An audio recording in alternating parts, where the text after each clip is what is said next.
Hi everyone, Eva here. Hope you're all having a fantastic day. And I am bringing back Sleep Tip Tuesday, where every Tuesday I'm going to answer one mom's question in the My Sleeping Baby Facebook community. So today's question I'm going to be answering is from a mom named Heather. And Heather wants to know about whether or not anyone has ever had any experiences having a toddler and a baby share a room. So her kids are 2.5 and 4 months, I believe. So it happens to be that my girls have been sharing a room since Amuna was about 2 years and 10 months, if I recall, and Eliana was about 8 months at the time.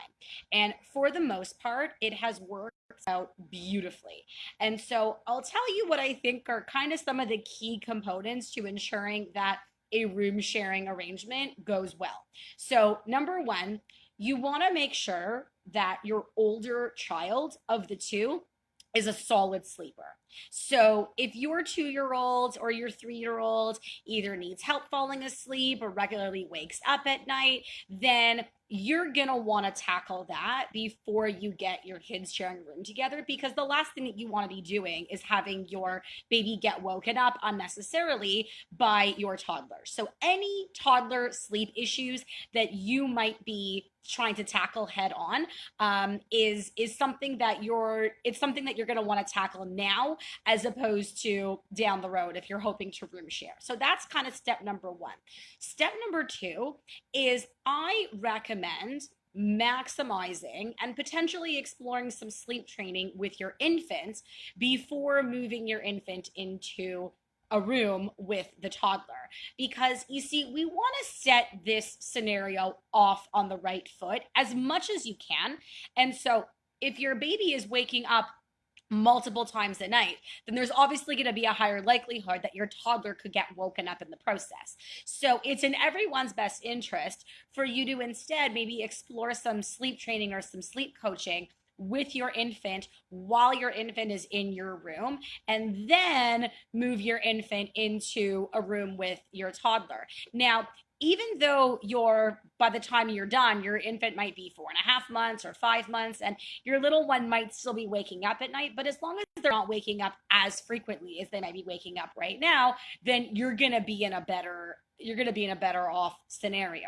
So that's kind of, the two most important things. And then the third thing that I would suggest is for you to implement some type of rewards chart for your toddler or your preschooler. Because remember, at first, it's going to be really exciting for your little ones to share a room together. And you want to make sure that your toddler understands what the rules and expectations are around this new environment. So, for example, implementing some kind of sticker chart with, a few, we'll call them sleep manners, such as an expectations, such as no waking the baby up in the middle of the night, no waking the baby up once he's gone to bed, that kind of thing.